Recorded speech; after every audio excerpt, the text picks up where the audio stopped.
Good morning, good afternoon, good evening. My name is William Michael Forbes, and I want to welcome you to Shortcuts for Your Soul. And today we're going to have a very interesting subject. I want to say good morning to everybody. Welcome. It is going to prove to be an interesting day, I believe. My guardian angel John is with me today, and John has been with me since I was about 19 consciously, where I actually got a chance to uh, have him speak to me. Although at that time I was in such an emotional place, I couldn't recognize that it was my guardian angel, that was a non-physical being until many years later. But he talked me down off a bridge and actually got me to the kind of help I needed at that time in my life. And he's here today to talk about what is going on. What's going on with humanity, and how what is going on with humanity is affecting, what's going on in the world. And we're going to do some Q&A on that. So really wondering what is going on. What is going on with this COVID, the political juxtapositions that are happening everywhere? What is really going on? And I asked John about this, and he said it's a transformational process that humanity is in, and the lower aspects of your beings are triggered into fear by that which they do not understand. And by that, what he basically means is that your body and your mind really don't have a comprehension of what is happening beyond them. They understand and interpret reality at the level of their existence. So your body can only interpret reality through your 5 physical senses. And your mind can only interpret reality at the level of the information that it has in it from the 5 physical senses, or information that you might have downloaded into it by your guides, your angels, multidimensional beings, ascended masters that you may be connecting to consciously or unconsciously. And so the fear that we're seeing on the planet today, it has little to do with who you really are, who any of us really is. The fear has to do more with the body and mind's response to experiencing an energy that's outside its normal framework for perception. The body senses these higher dimensional energies that we're bringing down into this reality with all of you. Your bodies can sense and feel that energy. There's an effect. There are effects in your world, and you can only react from a body perspective, from the perspective of uncertainty, because your body does not understand what is beyond its 5 physical senses. And your ability to discern the vibrational frequencies that are being transmitted down through you as an awareness, as a soul, which you are. You are a soul, what we like to call a spirit of universal light or love. This is what you are. You are not that physical body in which you find yourself. You are the operator of it. You are not the content of that mind with all of those thoughts and all those memories. Those are simply information particles in your brain. They are not who you are. Who you are as a consciousness, as a being, as an awareness, as a soul, as a spirit, if you will, is an awareness that can affect and alter this physical dimension with your 4th dimensional energy. Now, many of you have been conditioned through the body and the mind to believe that you are only this 3rd dimensional form in which you find yourself. And the reality is that you are not. The reality is that you are beyond that.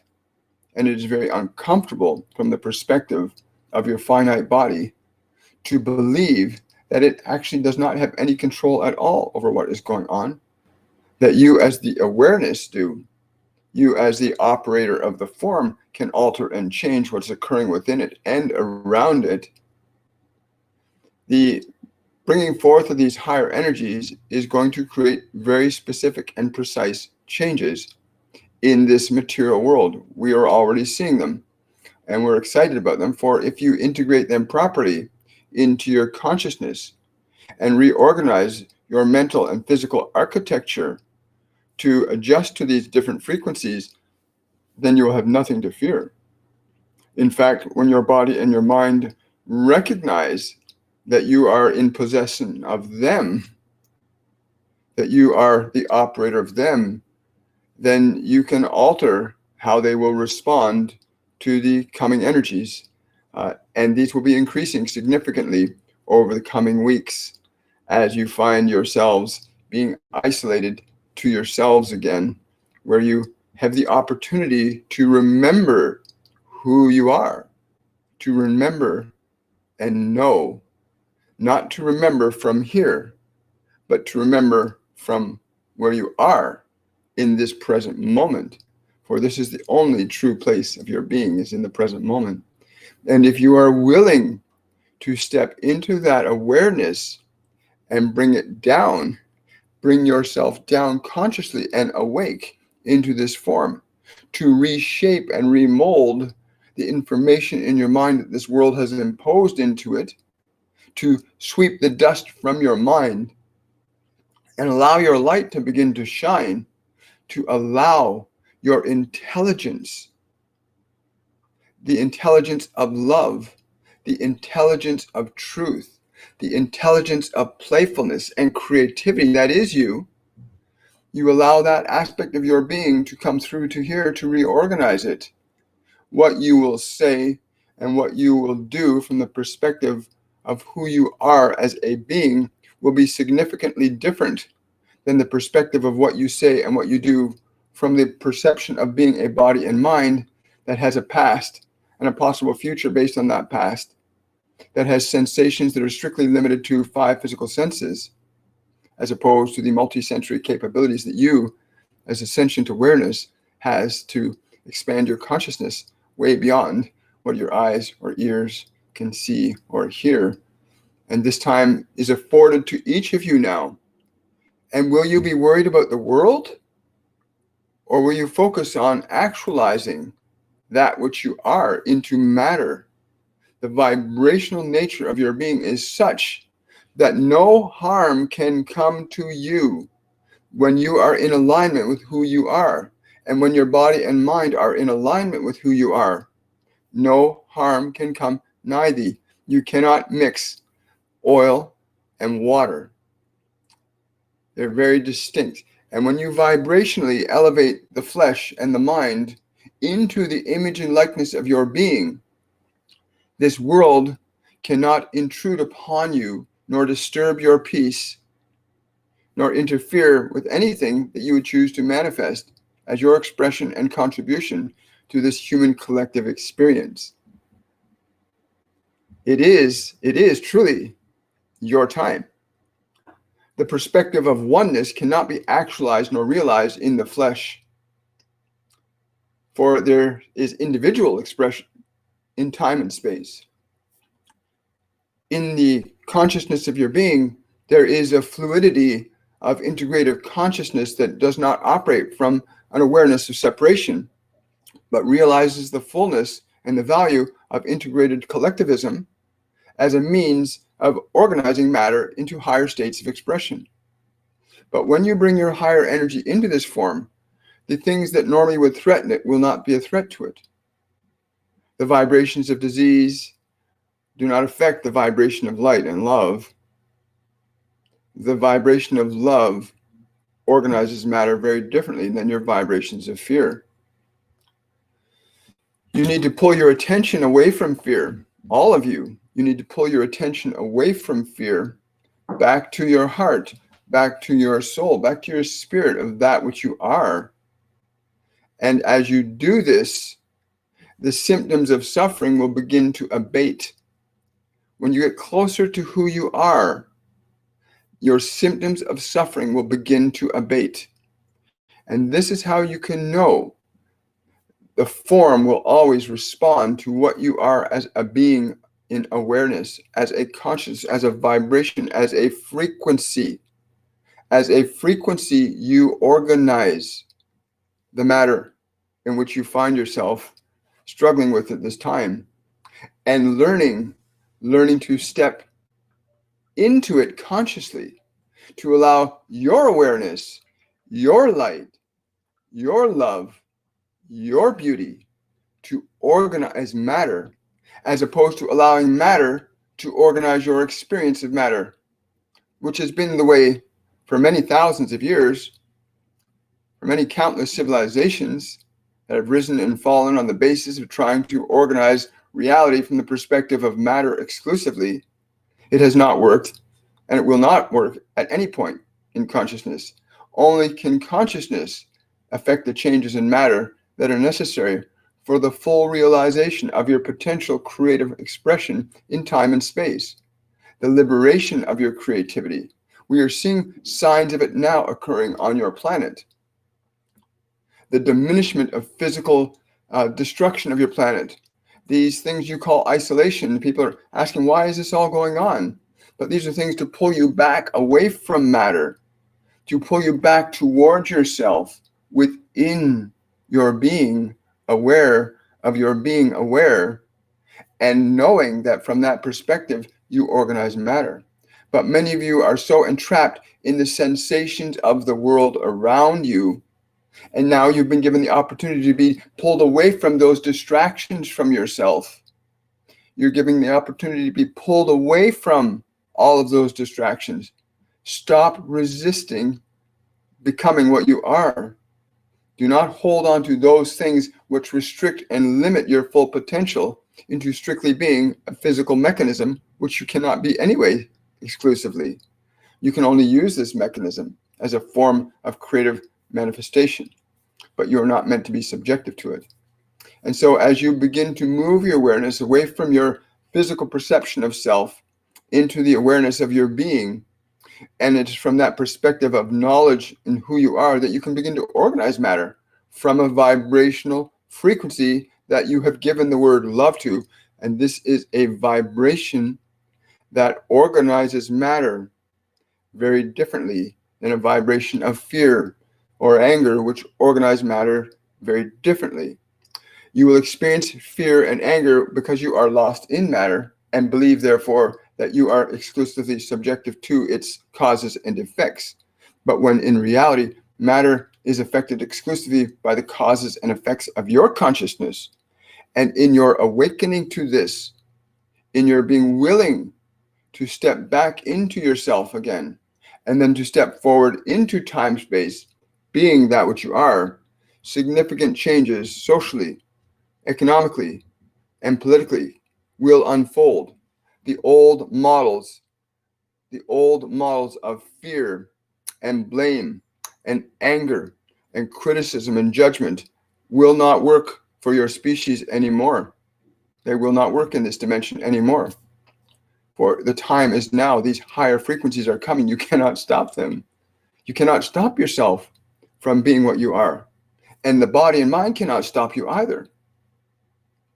But your body and your mind feel like the deer in the wild that is being preyed upon by a greater consciousness in the form of a predator. And while we are careful in selecting these words, your body perceives that your awareness, your light, your love, which is much greater than it can possibly be, it perceives it as something beyond its capability to understand, and therefore can only respond from the perspective of its perceptual reality, which is survival. And that is all your body knows, is how to try to survive. And it does that by fighting or fleeing. And that is not your nature, but it is the body's nature. But when you come home to it with your light and to your love, that old model of fight or flight, the old processes of perceiving reality from the perspective of the five physical senses diminishes significantly, and you will liberate the flesh from this world. And you will be liberated to express your being into it and onto others. He's saying, don't waste time. Don't waste time being distracted by the outside world when the opportunity is given to all of you around this planet. The opportunity is given to all of you around this planet to go within to that energy of your being, the light that is you, that is undisturbed and perfect. Undisturbed and perfect in what you are as a being. And from the awareness that you have the opportunity to reconnect to deliberately, even through matter, you can liberate yourself from matter. And it is that liberation that unleashes your greatest creative potentials and brings forth the end of suffering. For love does not suffer, whereas fear shall. And the reason I came to William today was specifically to remind all of you that to be distracted by the outside world is to enslave yourself further into it. But to have the opportunity to remember who you are, you may liberate the world from its enslavement to itself. You will liberate all else around you. Now, nature in and of itself, or what you call nature, the natural world, has its own economic flow that works very similar to what you do as an entity of consciousness. It does not judge, it just interacts spontaneously and dynamically. It ebbs and flows and grows, as do all things in this natural world. But you have the ability to rise above those ebbs and flows, to begin to become the orchestrator of them. And you cannot do this from the machinations of creating machines and devices to try and manipulate and control this natural world. But from the perspective of your consciousness and your energy, you may. The interrelationship that you carry between yourself and all else that is, when you are identified with matter, operates very differently. In other words, the way in which you interact with this planet and the way this planet interacts with other systems that you call matter or other planets or systems of energy in the physical realm, you interact with them when your light is entrapped in form, then you will also affect those things around you. From your vibrations of fear, your uncertainties, you affect a far broader range of circumstances and events than your current science can fully comprehend or grasp. But there are but a few on this planet who do understand this now, that what you feel and think while you are in matter is organizing matter into what you feel and think. To fully articulate that reality, to fully understand it, will liberate this reality from the suffering that even your ignorance has put upon it. Yes. He says there's much more that we have to learn. There's much more we have to learn. But the experience of who you are will liberate that knowledge to become present now. Yes. The minute we liberate ourselves into that which we are, we move beyond being just identified as a physical body. We move beyond being just identified as a collection of thoughts or a personalized identity. The minute we make that move in consciousness, we start to move towards what we actually are, which is non-localized consciousness that is not bound by the same rules and laws that govern time, space, and matter from a physical perspective. Yeah. So it's very interesting. One of the ways I want to summarize what he's saying too is that we have to realize that even every word, every thought that we utter through this form is literally causing changes in time, space, and matter. It's literally, and it can be really obvious. Somebody walks into a room, they have a certain mood on, everybody responds to that. They didn't even say a word, but their energy gave that off. And we're doing this all the time. Are we doing it from love or are we doing it from fear? And the fear is that in our separation, we will lose ourselves, but the reverse is true. In this whole process of isolation, this whole fear of the disease and separating and closing nightclubs down, John's saying this is a really good thing. It's an opportune time for those of you who are distracted by the outside world to return to yourself, to who you really are, and what you actually came to contribute to this world, other than to satisfy your physical excitement around your body. Your body's sensations are but a shadow of the sensation of your being aware of what you are, for what you are is a grander experience than your mind and body could ever hope to conceive. Your body and mind cannot even understand that. You know, it's pretty fascinating, isn't it? That your body and mind cannot comprehend what you are. And so when again you get back to who you are, we have the opportunity then to begin to change. Yes. Yes. Okay. So I want to say good morning to everybody, by the way, and thank you guys for showing up. This is a really amazing time. You know, what is going on? What's going on is this movement of ascension, of awakening ourselves to the higher vibrational awareness of what we are as a soul, spirit of universal light. We are an energy that interacts with matter and mind. And the way in which we learn to interact with matter and mind causes changes in the fabric of time and space. And the minute we begin to modify what's in the system, we modify what's in the other system. They're interconnected. So we really have to look at that opportunity now. What is going on? You have the opportunity to realize who you really are and to bring forth the light that is you, the love that is you, into an articulate expression of vitality. What would love, yes, thank you. He's just saying to me to ask you guys, what would love look like if it were in your life right now? What would your world look like for you as an individual? What would love look like if it were in your world around you? If you were willing to explore that possibility of what love would look like if it was in your world right now. To begin considering that possibility offers you the opportunity to begin to bring it forth into manifestation. What would love look like in your physical world? For the physical world in and of itself cannot conceive nor manifest that which is beyond itself. Only you can facilitate that process on behalf of nature. So, yeah, I love that. I love that. The idea of what would love look like if it were surrounding you right now? What would it be in terms of people, events, circumstances? The natural, what would it look like? And just imagine, if you're focusing on that, what would love look like if it were around me right now?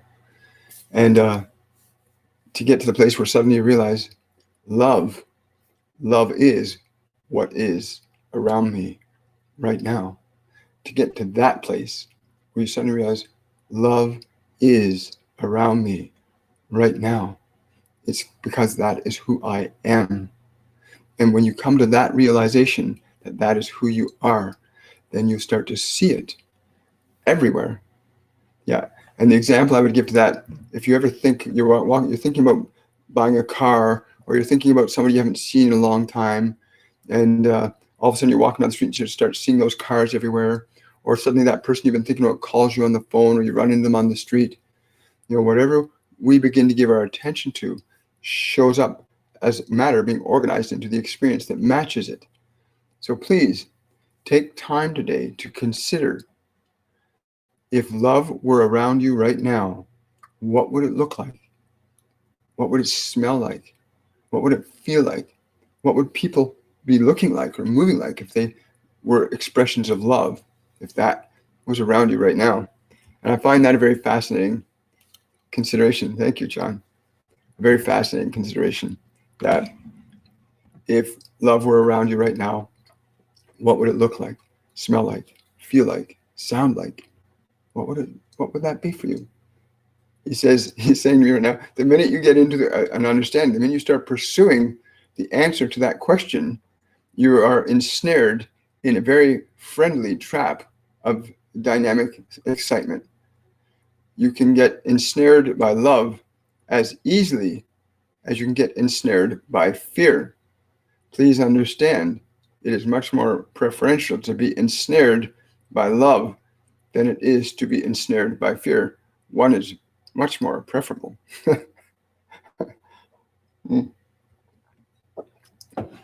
So I hope you guys are thinking about that now. It's really important, because this is the opportunity humanity is facing. We have lived for 72,000 years as highly organized civilizations that fell because our belief in fear was greater than our faith in love. Because our belief in fear was greater than our faith in love. And the only way you can have faith in love is to discover that that is what you are. It's not something you are going to get from the world. It's something you are here to bring to it. But so many of us have, in confusion, I have to say, I too spent many years thinking I was going to find fulfillment and joy from the world. I'd forgotten myself in this world, literally. And so have many of you. We are here to bring love to the world. And so for 72,000 years, civilizations have been trying to get from the world the thing that they came here to give to the world. So consider then, if love is what you are, then what are you as love here to give to the world? And you'll find it gets very intriguing and exciting to consider exactly what that is, giving love to the world. It's not a mental thing. It's not something you remember from watching a movie. It's not something your parents told you. It's something that you are. And it's a vibration. It's a feeling that has no fear whatsoever. And it's from that place of who you are as a soul, as an energy, as a being, that when you bring that which you are into matter and time and space, and start watching what you think and say and do from that awareness versus the thinking and saying you do from the awareness you've been given from the world, it's going to be a big change. And so we see humanity. Yes, you just tell me this is what's happening right now. Humanity is doing this back and forth, making a decision. Do we still stay with the outer world controlling us, or do we tilt things to the inner world and let the inner self, love, light, joy, govern our thoughts and actions? Or do we continue with the old paradigm? Do we seek to bring down civilizations again from the perspective of fear, under the misguided belief that the world is where our fulfillment comes from? No, we came here to give fulfillment to the world. We came here to give more to life, not to take from it. And from that perspective, I think we're going to see a very different world unfolding. But it requires that each and every one of us, yes, be willing to go inside, to get past our thoughts, to get past our memories, to return to this present moment with such an awareness of that you are, with such an awareness that you are not of this world, but you came here to give something to this world. And love is a word that has a vibration, that has a meaning. And if you can feel the vibration of the meaning of the word love. So we say the word love to you, and you hear the physical word love, and your mind may start to give you what it thinks love is from what you've watched on TV. And so, no, feel the vibration of the word love, not what you remember of the word love. Feel the vibration in your being. Close your eyes and feel the vibration of that word love. The vibration of the word matches the essence of that which the word represents.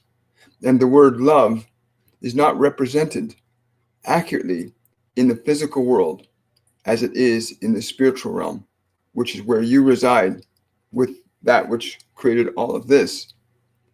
And so we encourage you to ponder and consider that what you are as a vibration of love, as a consciousness that came here to offer that to the world, to release yourself from the illusion that you came here to just take from the world, to find love in the world, which you cannot.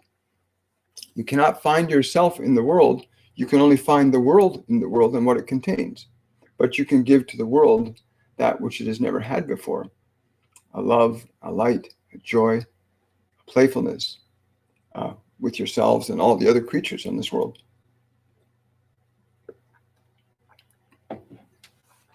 Wow. I am so glad that you guys are here today. It is a time. So I'm going to just scroll up the top and see what exciting, wonderful, inspiring questions all of you have today. And I hope, there's never been a time that I've not been inspired by your questions, because when they bring information in response to your questions, I learn, everybody else learns. It's a gift. Questions outside of that, especially when they're questions about things we don't know, give us an opportunity to grow. The minute we start to get information about things we don't know, we start to grow. But if we're trying to grow from what we already know, you're not going to grow. If you're trying to figure things out from what you already know, you're not going to learn anything new. We only learn things and grow from new things when we don't know something. That's the only place you'll learn, from what you don't know. You can't learn from what you do know. You can learn from what you don't know. Pardon me. Okay, John's correcting me, and he's saying you can learn to protect the body from what you remember, but you can only grow your awareness in this form from what you don't know, what is unfamiliar to you. Thank you, John. Question from our magical Buddha. How much anger did you have in the beginning of your journey, and through what did you bring it down? Wow, that's a great question. That question really touched my heart. Thank you for asking that question, because that was a real time for me. I spent, I guess, from age 7 till around age 25 being in really deep, stewing, raging anger. And it was a very difficult time. And my way of coping with anger when I was in that lifetime was with alcohol and drugs and aggressive and violent activity that was not representative of who I was, but it was the only way that I had knowledge through this body to deal with it. When we come into the body, when I came into the body, I forgot who I was, like we all do. And we go through a process of getting identified with matter. And yeah, so I got identified with the vibration of anger that was an effect of certain events and circumstances that unfolded in my life. And that began to fall apart. Because at that point, I thought my mind had thoughts, you're no good, you can't do anything right, nobody loves you, people just want to hurt you. I had all kinds of thoughts in my mind that kept me in a state of anger all the time, because I was always thinking I had to protect myself from the world. And then at age 25, I met a man who, in a classroom, took me through an experience. And one of the things that came out of that experience was an idea that had never entered my mind till I was 25. And the idea was this question. It was a statement: I am loving and lovable. I am loving and lovable. And the very first time I had that thought in my mind, it unleashed an energy inside my mind and my body where I'd never experienced such a shift, because I'd always thought I was no good. And suddenly the idea was introduced into the mind that was completely contrary to what the mind believed to be true. And so this unknown idea, you are loving and lovable, entered the system, and an immediate change happened. A very immediate change happened. And then I suddenly began to realize that I wasn't just angry. I was actually a loving and lovable being. That's who I really was, and that's who we really all are. And from that point on, it was a continual and progressive climb upward. A continual and progressive climb upward out of being identified as matter into being the awareness that I am, that we all are, and recognizing that. There are still moments where I find those old patterns sometimes can be triggered, but I can let them go like that now. They're not who I am. Once you know who you are, you will know who you are not. And you can say, no, that's not who I am. That's not who I am. I'm not that expression. I'm not that thought. I'm not that feeling. That's not who I am. I am love. I am light. I am joy. Got that pain in my left foot. That's not who I am. I'm not suffering. And it's been a long process. So it didn't just happen overnight, but that was towards the beginning of the journey. But I mean, there was preceding things that started my journey. When the very first time I could think my own thoughts, I was age 20. I didn't know I could choose my own thoughts. At age 20, I learned I could choose my own thoughts for the very, very first time. And that was also very helpful. So that, coupled with, again, trying to pinpoint it down to one or two events, but those two stand out very strongly. And of course, with John talking me on the bridge, talking me off the bridge when I was 20 as well, that was a life-changing event, although I didn't grasp the fullness of it. And that's sometimes what happens. Your angels, your guides, the multidimensional beings that are working with you, whether you're aware of it or not, can make you think and incline you to think and say and do things, and can directly interfere to get your attention away from yourself and to pull you away from the limiting self. And that's available to you too. So be open to that. Be open. There are beings around you that are guiding you. I didn't do this alone. This journey the journey we are on is not one where you are alone. None of you are alone. I can tell you that 100%. None of you are alone. Every one of you has something or someone with you, side by side with you. Energetically, there's always a presence with all of us. We are not separate. We are a unified field of love and light. And when you begin to consider or ask for that light to be shown to you, it will. So if you're feeling lost and alone, you can ask, I need some guidance here, and it will come. It will come. Even if, for me, I got to the edge of a bridge, standing down here, looking 130 feet down, ready to jump off a bridge onto a speeding highway, and a voice speaks to me. And I never experienced that before. So it'd be different for all of you, but I can promise you, none of you are alone. So it's been a long journey, Buddha, but I love it.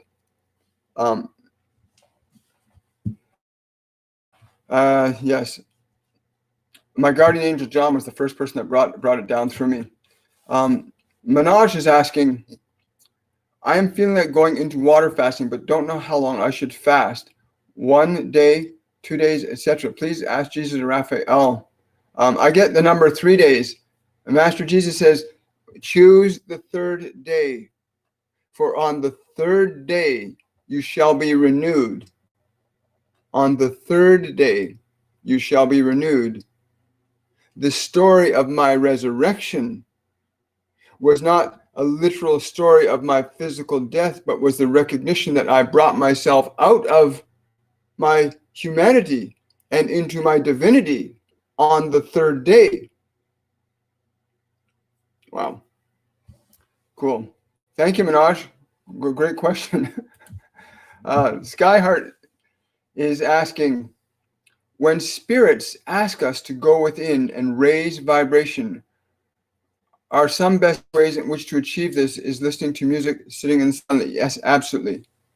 Those are really good ways. Norma and I were out yesterday, and the sun came out for a little while, and we stopped and we sat on this wall. And as I'm sitting on the wall and we're just feeling the vibration of the sun, I realized it wasn't just about the feeling of the heat of the sun. It was what the sun was giving me as a vibration, not as a sensation. So if you're going to go out into the sunshine, or you're going to go out and grounding in the earth, don't get caught in the sensation. Get into the awareness of the vibration, the energy of things. So when you're drinking water, it's not just about the sensation of the water. It's about the energy of the water. What is that energy that you're receiving from it? So when you do those things, whether it's grounding or listening to music, be very mindful, because there's music you can listen to that's not very good for you vibrationally. It is the vibration. A vibration, if you're feeling your energy expand, then it is good. If you're feeling your energy contract, like if I hear that huge cars going by with that huge boom, boom, boom, I feel myself getting stuck in my body. I feel my energy trying to collapse in my body. I have to expand out and release it, right? So there are things that will expand your energy. Those are the things you want to connect to, whether it's a tree or a forest or the song of a bird or a glass of water or a ray of sunshine or a swim in the ocean or the sound of the wind through the leaves. It's the vibration that will raise you up or lower you. The vibration. So pay attention to the vibration of that which you're interacting with. Does it raise you up or does it lower you down? The vibration. And this is, fear lowers your vibration. Stay away from it.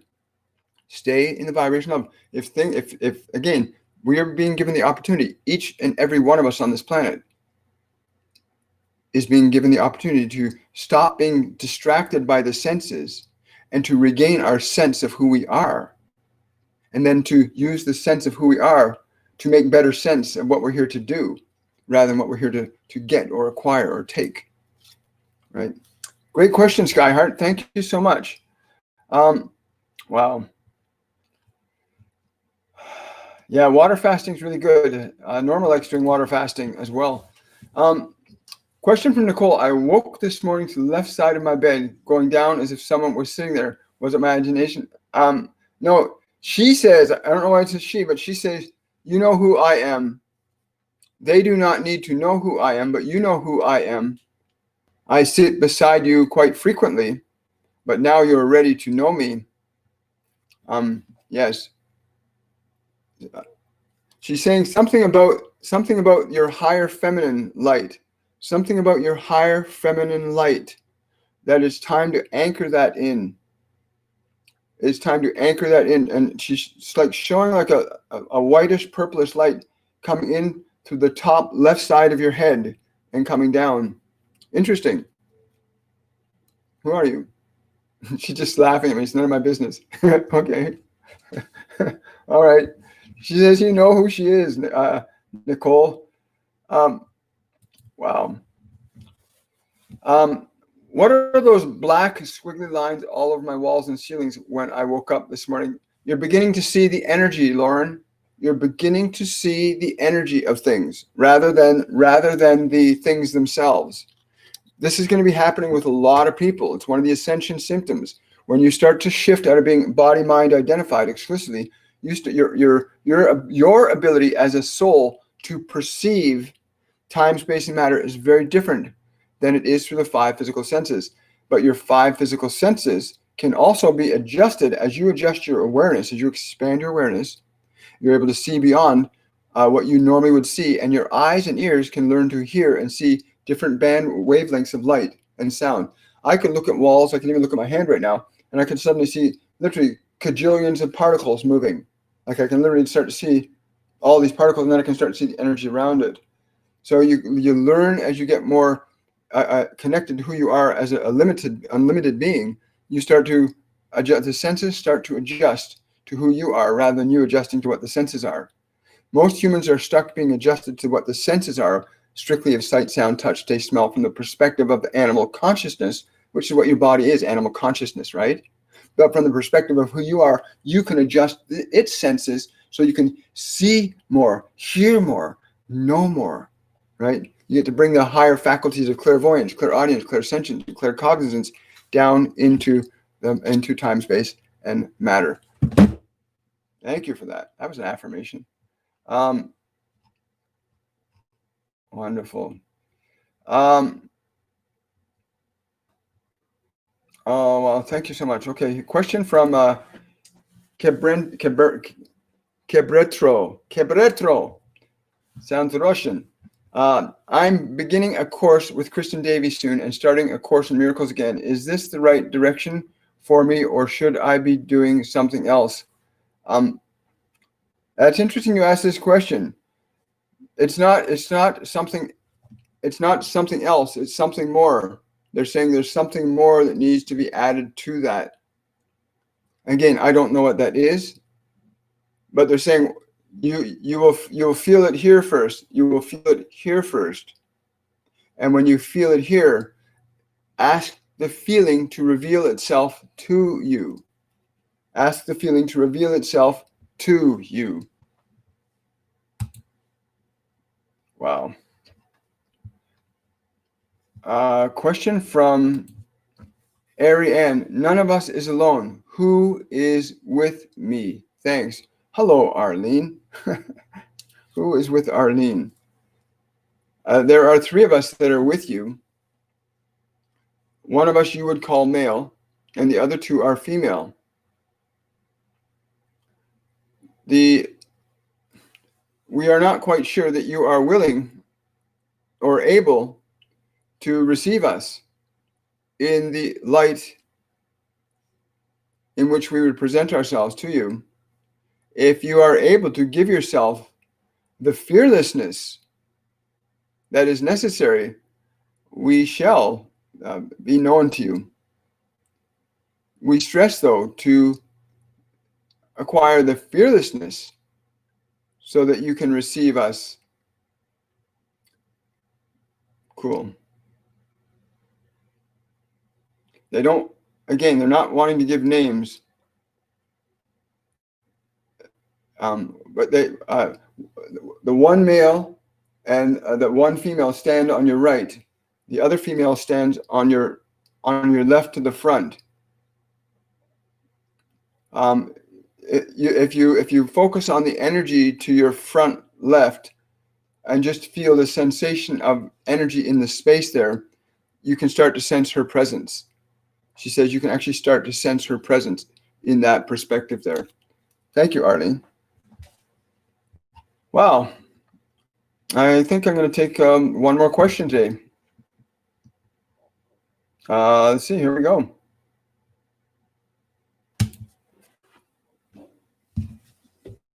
Question from Tracy. Hi, Tracy. I'm trying to meditate, but I'm not feeling anything yet, or I don't think I am. Will my guides show themselves to me?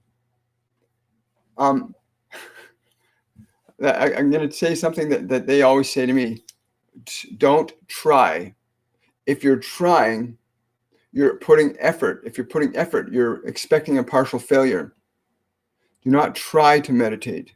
Meditate. How can she do that? They're saying for you, you must become more aware of what happens in your spaces between your breath. In the spaces between your breath, will you find your meditation is there. You will not find it in the sensation that you are seeking, but you will find it in the space between your breath.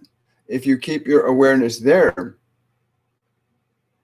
you will find meditation is natural to who you are, but you will not find that if you're trying to meditate.